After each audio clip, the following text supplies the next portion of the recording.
All right, so as we move into Chapter 10 today, we have the topic of social responsibility and justice. There are two topics here. In this first video, we're going to talk about what the book calls reverse discrimination, and in the second video, we'll take a look at the topic of health care.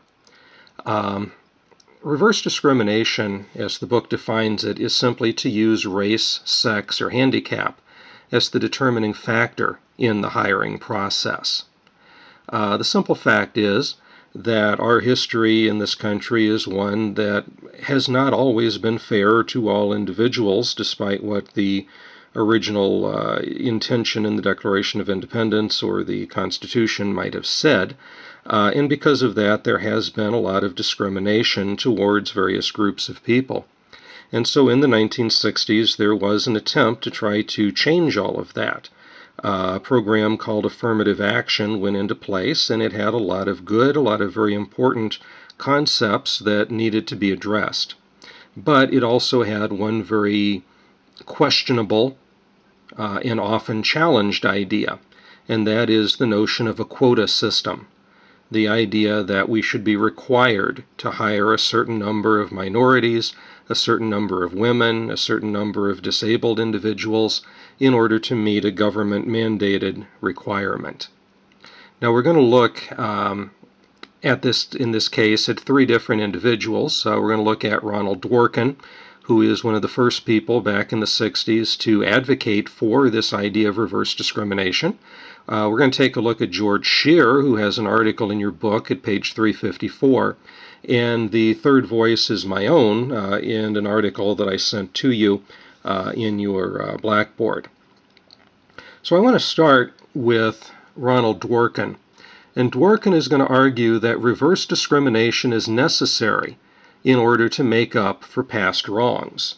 And so basically he says that in 1968, the National Advisory Commission on Civil Disorders argued that the social pathology of black males was a function of the post-slavery identity of black Americans as an inferior race.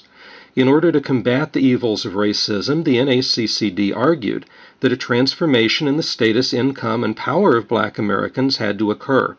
One means of accomplishing this transformation is the racial quota system. Each company should be required to employ a certain number of minorities in proportion to whites. Since the white man has received preferential treatment in the past, reverse discrimination is warranted as a recompense for past harms. So basically, Dworkin's argument is that because this group of people has been discriminated against in the past, we should choose to discriminate against a different group of people now in order to give that initially discriminated against group an upper hand. The problem, of course, here is the two wrongs never make a right.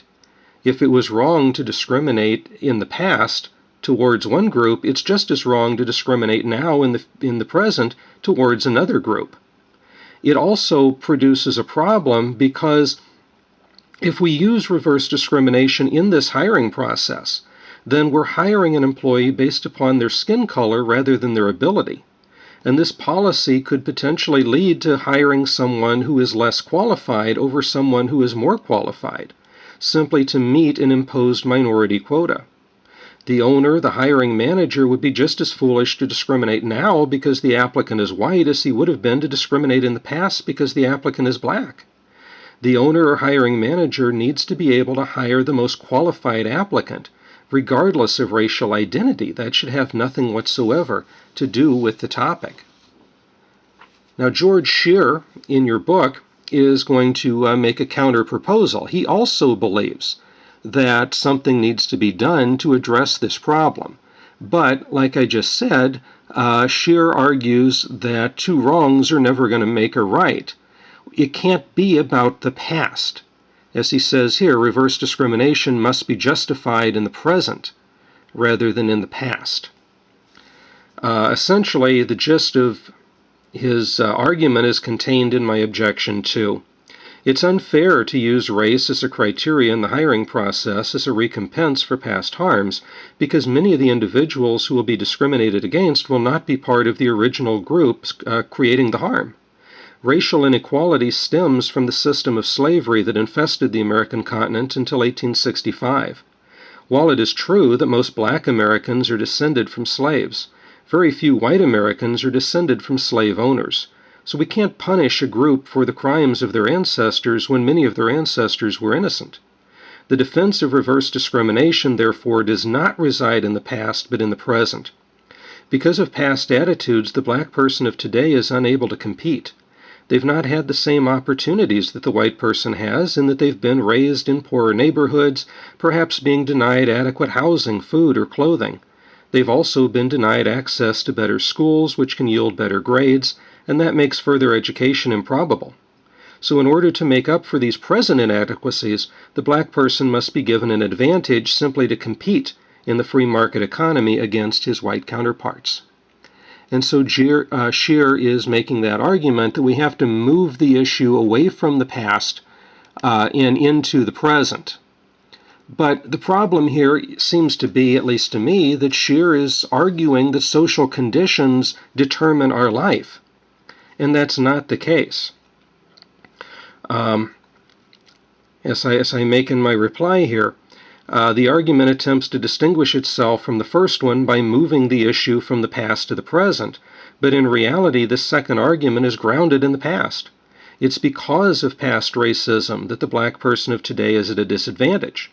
The problem is that all of the factors that affect the black person of today could affect anyone.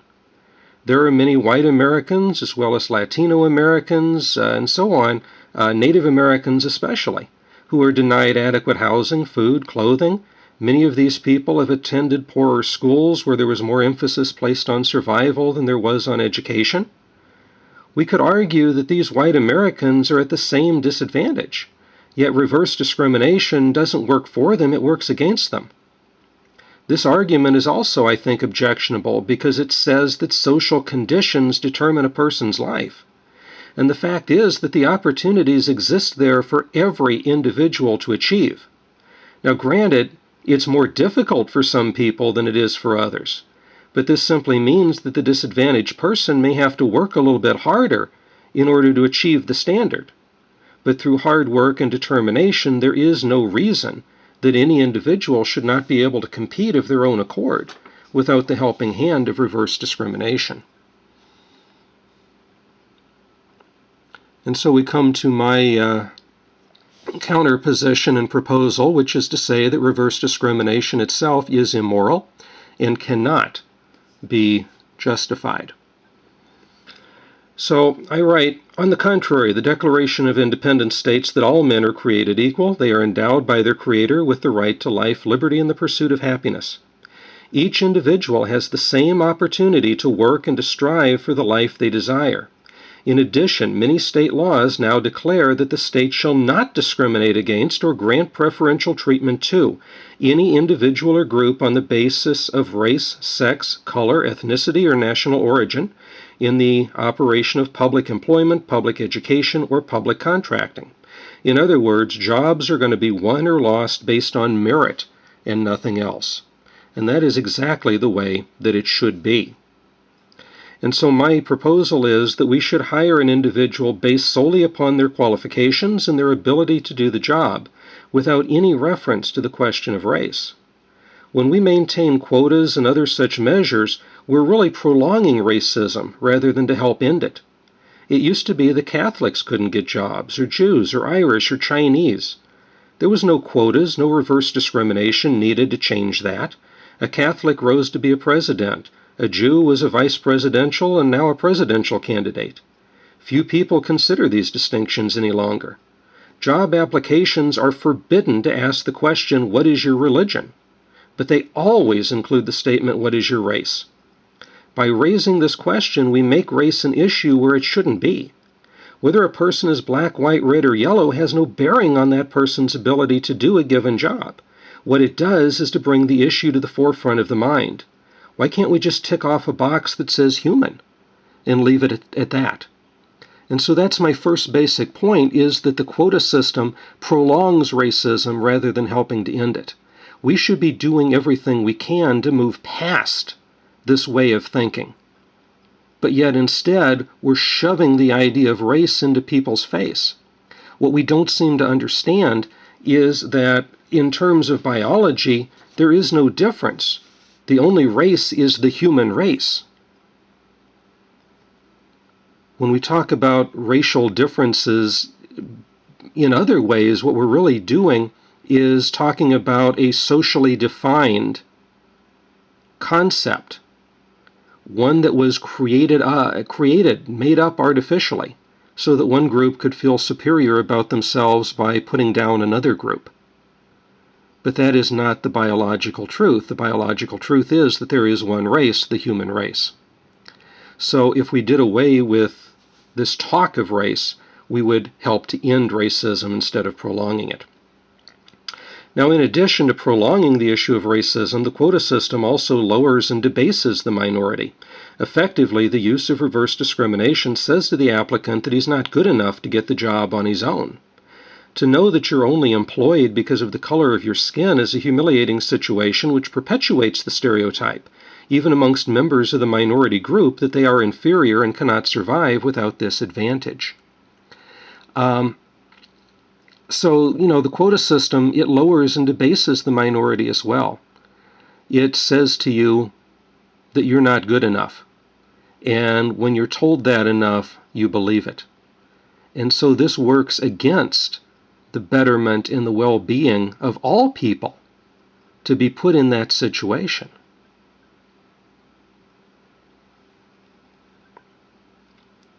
So what's the alternative?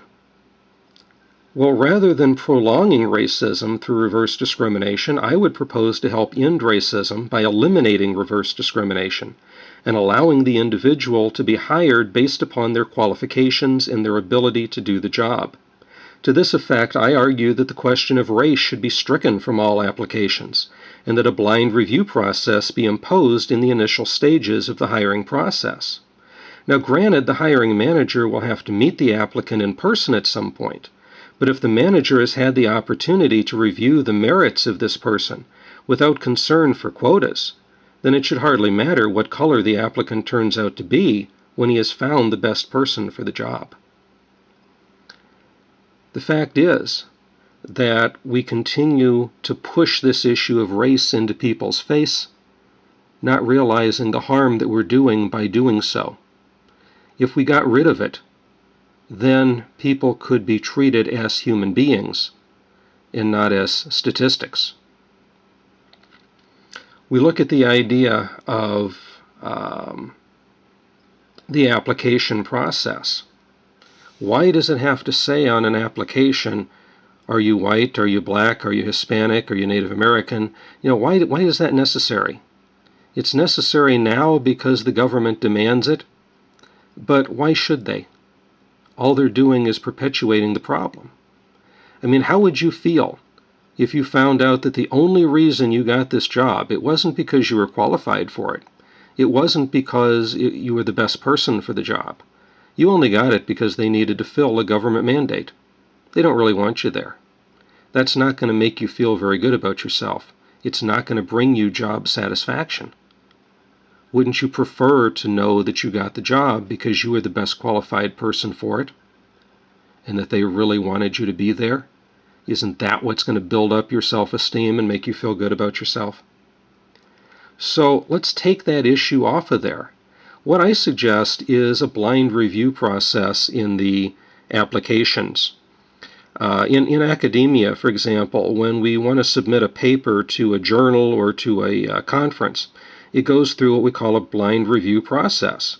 Your name, your institution, no identifying information is there. All you have is a number on that corresponds to that information, so that when the people read the paper, they're going to read it based upon its own merit and its own worth. If they decide they want to use that paper, then they can correlate that number with your contact information so they can contact you and let you know. Why not do that on applications so that when the person picks up that application and looks at it, they don't see this is a male or a female. They don't see this is black, white, red, or yellow. They see the qualifications of the person on that job. We look at their credentials. We look at their history. And based upon that, we make a decision whether we want to interview that person for this job or not. By doing so, we would be looking at the merit of the person, and we would know nothing about those artificial aspects. Why should a person be judged based upon something they have no control over? You have no control over whether you're born male or female, whether you're born black, white, red, or yellow, whether you're born with a disability or not, or whether you develop that later in life even.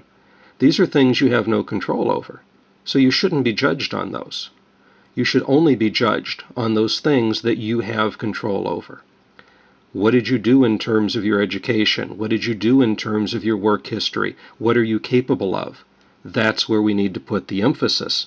And I think that if we eliminated reverse discrimination and employed this process of blind review, that we would be able to get much closer to the reality of the way things should be.